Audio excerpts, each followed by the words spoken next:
Did you know that the total fat you can lose is how fast you lose it times the number of weeks you stick with it? It might sound obvious, but most people only optimize the first half of that equation.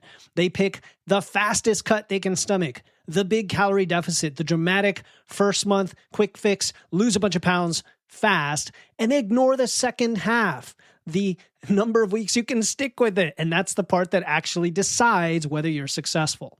So today I'm going to show you why the slower, more moderate approach often gets you to the body you want sooner.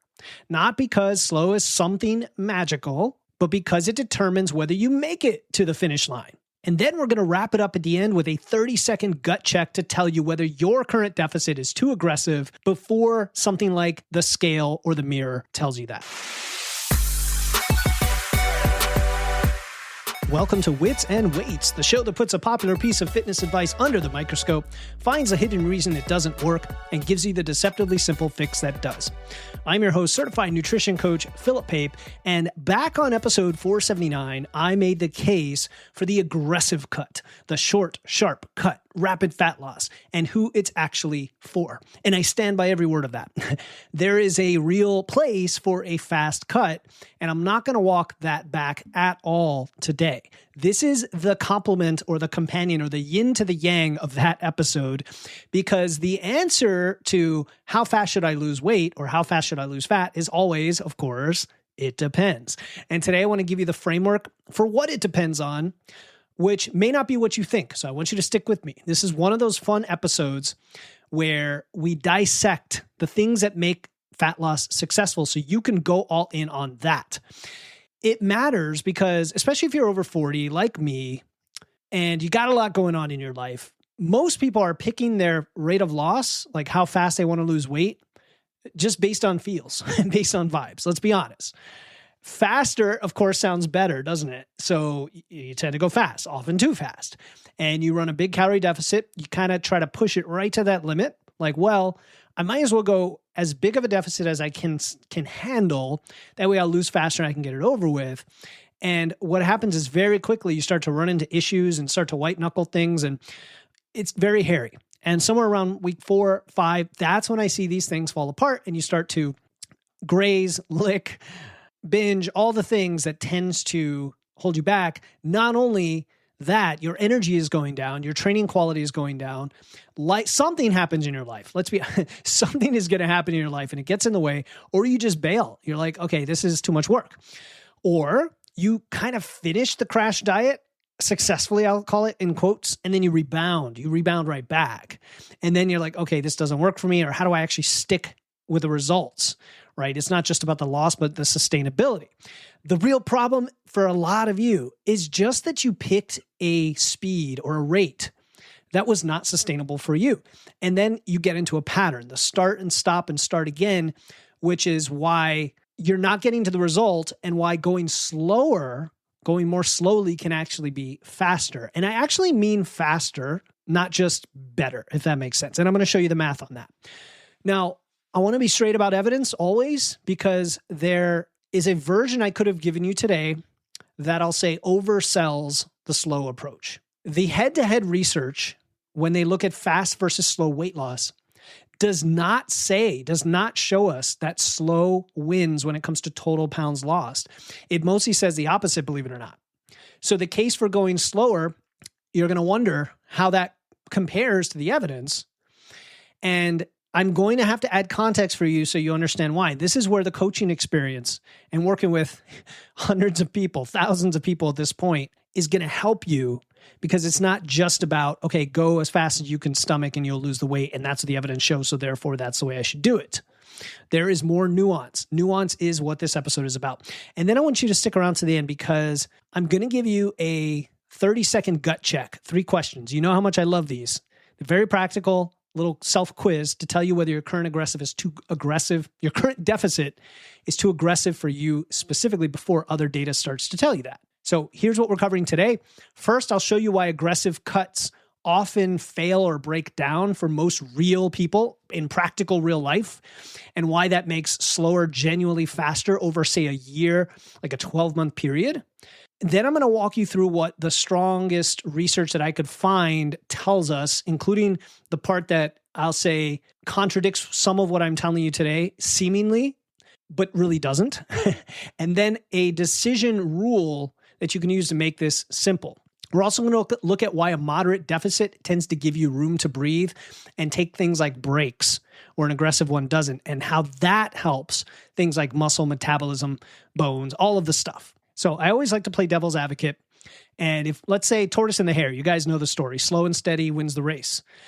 When it comes to fat loss, if you listen to any other podcast about fat loss, you hear the 0.5% a week or 1 to 2 pounds a week is thrown out quite often.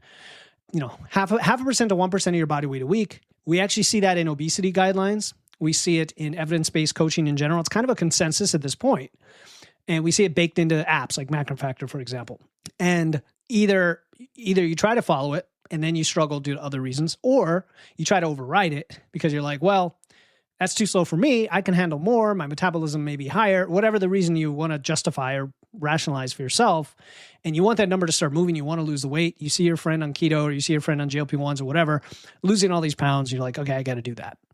And I'm going to be the one that can sustain it. After all, I listen to Wits and Weights, right? Or, whatever. I eat a lot of whole foods and fiber. So I like to bring this back to math and numbers. Let's just take the emotion out of it, okay?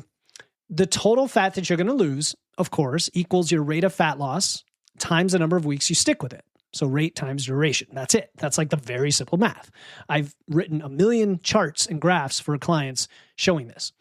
Now, if you put all your attention into that, which again, if you're using an app like MacroFactor, that's kind of what you're scoping into. What am I trying to say? You're like very myopic. It's very focused on just the rate of loss and then the deficit. If you pour all your attention into that and then consequently how fast the scale is dropping, because that's the feedback loop, then you're going to think, okay, this is starting to work, or this is the process. Now I just need to go as long as possible to get to the weight I want. As if you're going to be able to keep going that duration. Does that make sense? But the duration is the hardest variable in all of fat loss, not the aggressiveness, believe it or not, because think about it. You could probably fast for 3 days if you really had to, and you could do it and eat 0 calories for 3 days, but you couldn't do it for a week or 2 weeks or 3 weeks. And again, I'm giving you an extreme, but it's the duration, the sustainability part that's the issue. The bigger and more aggressive your deficit, conversely, the harder it is to sustain it. So, and it sounds obvious, but it's a true phenomenon we have to understand the mechanism behind, okay? Think about what a steep deficit demands of you and your body.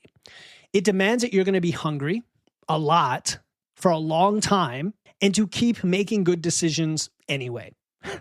Whether you're the type that gets hangry or not, you are going to get some level of hangry. It demands of you precision, okay? When your deficit is small, you have all this margin to play with. If you overeat on the weekend or you go to a party, you're still in a deficit. Maybe it's not as big. But when your deficit is very, very aggressive, the margin to hit that deficit is gone. Now you're like, wait a minute, is that contradictory? Because now I have all this room to play with. The problem is if you have a bad day or you go to a restaurant, whatever, and your deficit is predicated on the fact that you need this huge deficit because of the duration, and now you're cutting into that significantly every week, the duration part goes out the window. Does that make sense? Like, in other words, if the deficit is smaller, you're kind of expecting the duration to be longer, and in general, things feel more sustainable. And so going off track occasionally doesn't meaningfully impact the duration. Does that make sense? It sounds counterintuitive, but hopefully that made sense the way I put that. Yes, you have more margin on the big deficit, but you're quickly erasing the whole point of the margin, which was to shorten the duration. Does that make sense? Okay. Also, when it's very aggressive, you have to have not just more willpower, but more accuracy, more tracking, more consistency week after week, less room for the normal messiness of you're a human being over 40 with a job and a family and a life.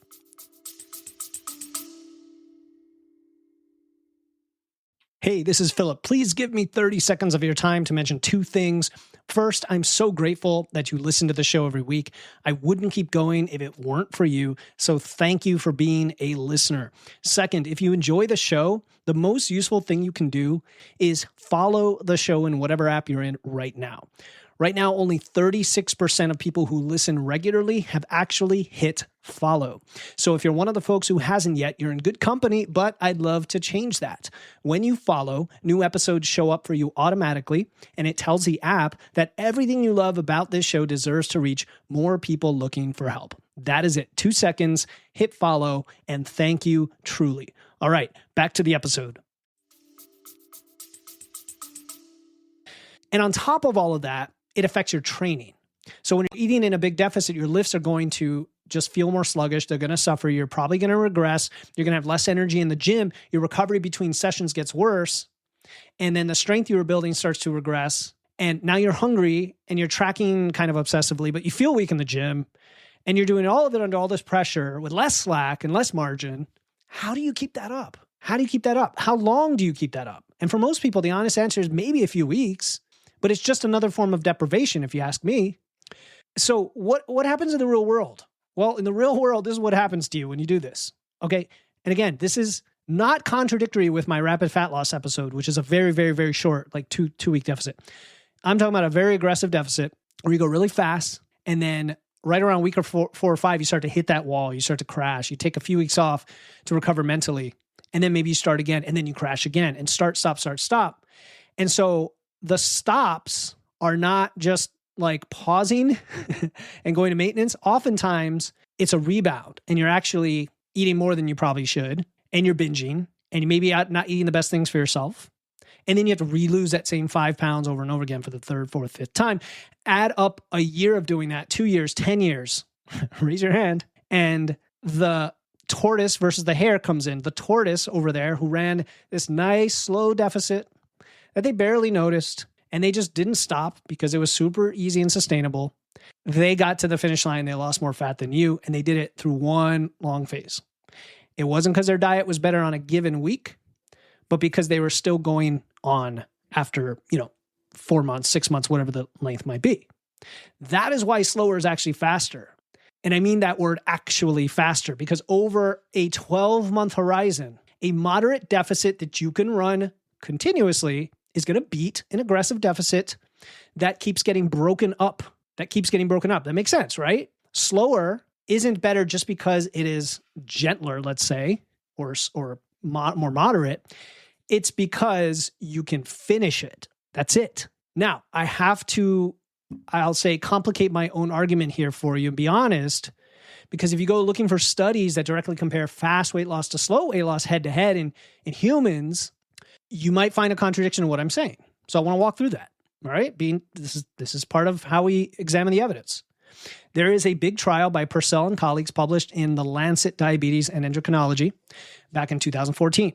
They took 200 adults with obesity. They randomized them to lose the same amount of weight, either gradually over 36 weeks or rapidly over 12. So that's like a third the duration, right?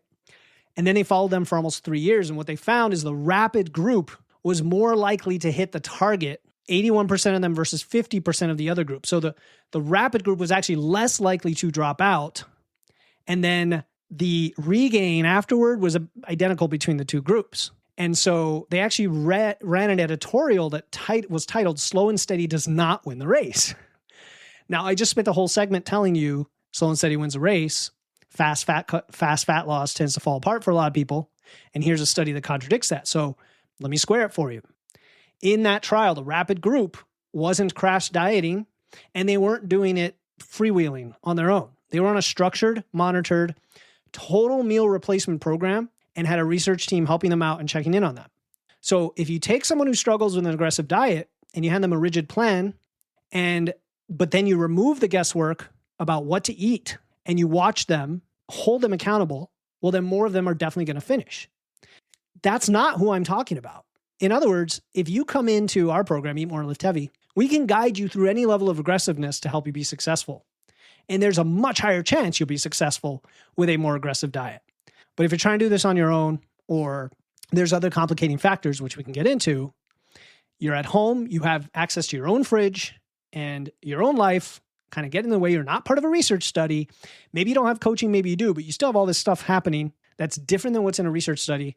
you don't have that level of supervision and accountability, which is the thing that fixes precision and consistency for a lot of people, right? And if you don't have that, you got to listen up to what I'm saying today because it may not work for you. So this is not a pitch for coaching. This is just trying to understand the different variables. So that trial doesn't prove that fast is easy to sustain. It proves that fast can be sustainable when somebody removes the roadblocks, helps you out, guides you, tells you what to eat, and holds you accountable. Okay, then there's another trial called the Tempo trial. Simon and colleagues, they ran a severe versus moderate restriction in postmenopausal women. The severe group lost about twice as much weight and fat at 12 months without losing more lean mass and with no difference in their grip strength. And then in another trial in older women, they were average age around 59. The faster initial weight losers, not losers, but people who lost weight, were 5 times more likely to still be down 10% a year and a half later. So if you came to this episode wanting me to tell you that going slow means you lose more fat, in a controlled trial, I can't tell you that. When someone else is helping you with the diet through coaching, accountability, structure, precision, sometimes meal planning, like if it's a dietitian, then the faster is often the way you do want to go because it's more efficient. It's more efficient. So we should be honest about that. For many people, going faster can be totally successful if you have the support in place. So when does going slower win though? Well, in your real life, unsupervised, the moderate deficit is what I've seen actually works. Now, even coaching clients, for many of them, they have so many things going on. They have trouble getting sleep. They have a busy job. They can't get their steps in. All these things, that's also a reason to go slower. They're not in this structured, supervised context. Even though they have a coach, I still would guide them to go slower. The other reason though, and this holds even for, a disciplined person who can finish a fast cut, is just making sure that you're holding on to your muscle mass and maximizing the fat loss. And I don't want you to be in a situation where the pounds are flying off, but some of it or a lot of it is muscle. And so a lot of these research trials are optimizing for weight, purely weight loss. And if that's your only goal, then yeah, the faster you go, the better. We see that with GLP-1s, but what tends to happen is you lose muscle mass, you lose lean mass if you're not training and if you're going too fast. So if you care about body composition, not just scale, if you care about muscle and how you look and feel, then we have to add that nuance to the equation. When you look at studies, that hold weight loss equal, and then look at the body composition, we actually start to see that slower weight loss is superior. There's a meta-analysis by Ashtari, Larky, and colleagues, and they pooled all the head-to-head trials. And for the same total weight lost, the gradual approach produced about 1 kilogram more fat loss, a meaningfully bigger drop in body fat percentage, and significantly better preservation of metabolism, of resting metabolic rate. So for the same scale change, they had better body composition and I'll say a metabolism that didn't drop as much or crash as much because of going slower. And then one of my favorite studies on this, which is relevant to anyone who trains, Garth and colleagues, these were elite athletes, all of them resistance training 4 days a week, and they split them into a slow fat loss group or a slow loss group and a fast loss group. Both of them lost fat, but the slow group gained lean mass. They gained about 2%, and the fast group was flat, right? They didn't gain or lose. And the slow group gained more strength. So they had the same goal, which was fat loss, but the slower group had more muscle and more strength than the faster group. I really love that study. So now you see, coming full circle, when we care about body composition and sustainability and real life and muscle mass and all of that, there's a very good chance that going a little bit slower is just the thing you need. If you want your body to look good, function well, hold on to your results. Very, very important to think about this. All right, so here's the fix. And it really is simple, even though getting here was not, because I do love to talk. But hopefully that was helpful context.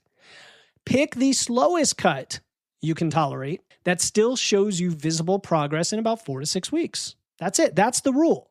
The slowest rate that still produces a result that you can see and that you're happy starting to get. Not the fastest one you can survive, but the slowest one that still works. And as a side tangent here, you're thinking, wait, I want to lose X number of pounds. Stop thinking that way and start thinking about sustainability and let the actual number work itself out for you. Because you may not need to lose 10 pounds. You may not need to get to X weight. You may find that you look what you want to at a different weight. Or you might find that, hey, losing 5 pounds makes a huge difference. Another 5 pounds would be great. You just won't know. Work on the sustainability piece first. So for most people, that does land somewhere around 0.5% to 1% of body weight a week. But I want you to lean toward the slower end of that range, especially the leaner you already are and the more you care about keeping muscle and getting through this. Also, if you have a lower metabolism, if you have more fat to lose and you're fresh and you're a novice, you can start probably more aggressive and it still wouldn't feel that aggressive. People who have actually a lot of extra body fat, I say, hey, your advantage is you have those fat stores, you have that energy store in your body. A pretty big deficit may not feel like a deficit to you or your body, and yet you're going to drop the fat, right? Now, as you lean out, you can ease off the gas. As you get closer to your goal, you can always ease off the gas because the longer diet goes, the harder it is anyway. So we could always start faster and go slower, things like that. Now, we've been dancing around the fact that there's a huge benefit of going with a moderate deficit instead of an aggressive one. And it's maybe the reason why people finish. And that is it gives you room to be a human being. When you're only a few hundred calories below maintenance, you can take a planned diet break. You can eat at maintenance for a week. You can take a weekend refeed when life gets busy or your head mentally needs it. When there's friends that you're going to hang out with, when you're going on a trip, whatever. And then you can slide right back into the deficit and you've barely cost yourself anything when you do the math. You could even intentionally run it in a wave-like form, like a nonlinear form instead of a straight line. We do that all the time. In fact, in Eat More, Lift Heavy, one of the things we love to do is help people non-linearize their diets. Instead of saying, just do this deficit every day, let's mix it up for you. Maybe around your cycle, maybe things like that. But when you're already, hitting the gas with a very, very aggressive deficit, you really don't have slack in the sense, I mentioned this before, if you take a break, you feel like you're losing a lot of progress. It really extends mathematically the end of the cut. And it kind of just feels like it's a tug of war. So a slower cut is like a stick that bends without breaking, let's say, like a fiberglass stick instead of a wood one. And so it can absorb. Another analogy would be a rubber band. You can stretch it and it can come back. So it can absorb. It has buffer for things like vacations, a very stressful time in your life, a bad week, and then you keep going, right? If it's aggressive, it's kind of like the rubber band's brittle and can snap as soon as life pulls on it. So we talked a lot about duration and aggressiveness, and I'll say that is really, really important. But the non-negotiable that has to be there anyway is lifting and eating. And by eating, I mean eating enough protein, not eating enough calories, because obviously if you're in a deficit, you're only eating those calories. But eating enough protein. That turns a slower cut from, let me just be patient and get through this to, oh no, I'm actively building. I may be actually gaining strength and muscle even on a deficit because it's a slow deficit. And so you can almost think in terms of, I'm not in a diet. I'm not fat loss training. I'm just training, right? I have pretty close to full energy, not quite there, but pretty close. It's not like an aggressive deficit. I have plenty of protein. I can get through this and I can train and maybe even still hit some PRs and keep growing. So for protein, that's 0.71 grams per pound of body weight, spread across your meals. Great rule of thumb, resistance training 2 to 4 days a week. With progressive overload, we have plenty of other episodes that get into those details. And those are the biggest variables that are going to support you no matter what.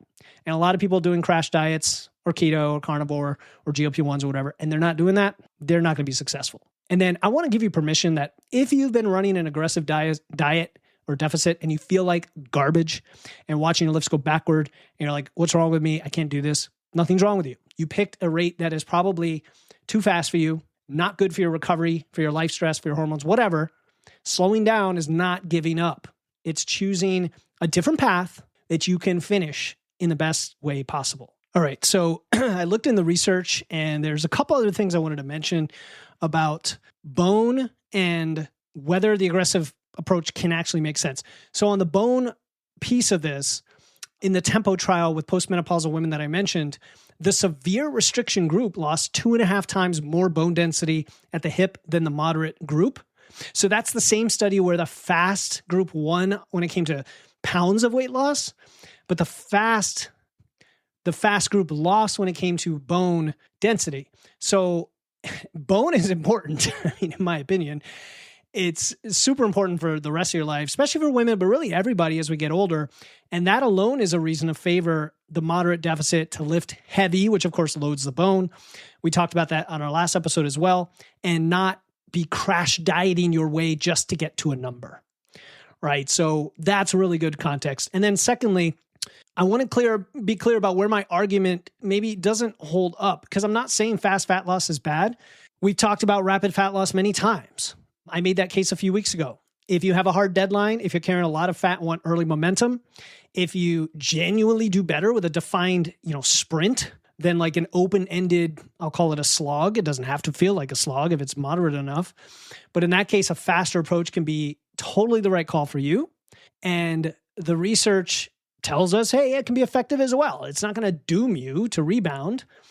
They're both true. So they're true in different contexts. And the skill, I think, is just knowing which context you are in and using the right approach. So everything I just described, picking a rate that you can sustain, tapering it as you lean out, holding on to muscle, can be difficult to do for yourself because you're inside your head and you're inside your life, and there are a lot of variables at play. I get it.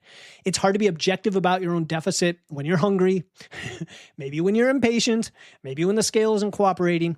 And that's why support structures exist. However you get the support, I highly encourage finding what works for you within your budget, within your life. One thing that we offer, and I always want to mention it because it's helped so many people, it's called Eat More, Lift Heavy. Coach Carol and I are in there helping people human to human, and we also help you build the skills over 26 weeks. We've got a lot of great tools as well. One of those tools actually helps you determine these things like transitions, how fast to go, what phase you should be in, etc. We help you pick a rate that fits your life, your recovery. We help you adjust as you go and run into roadblocks.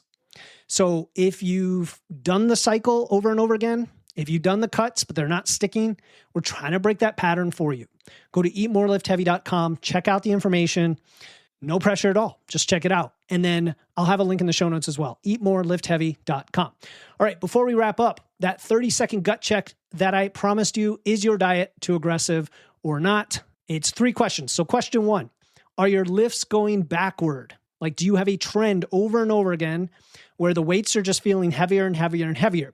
That's your body telling you maybe you can't recover at this deficit. Number 2, is your sleep getting worse? Is your mood getting worse? Cutting too hard affects your brain and it affects your sleep. Okay, that is a great sign. And then number 3, could you keep doing exactly what you're doing right now for another 8 weeks? Not could I barely survive it and hang on by a thread, but could you just live it pretty predictably, even if some things come up? And if the honest answer is, not really. This is really, really tough. I don't think I can make it.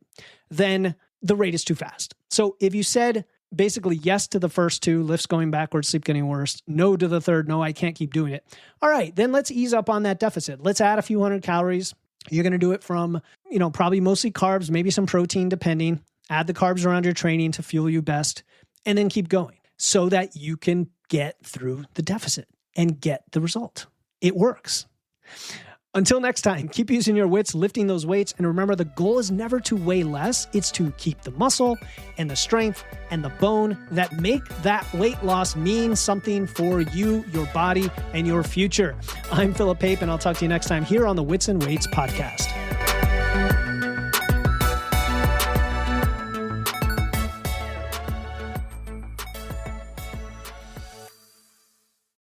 This podcast is for educational purposes only and is not intended as medical advice. Please consult your healthcare provider before making any health changes. Some links mentioned may be affiliate links, which means I may earn a commission at no extra cost to you if you choose to purchase.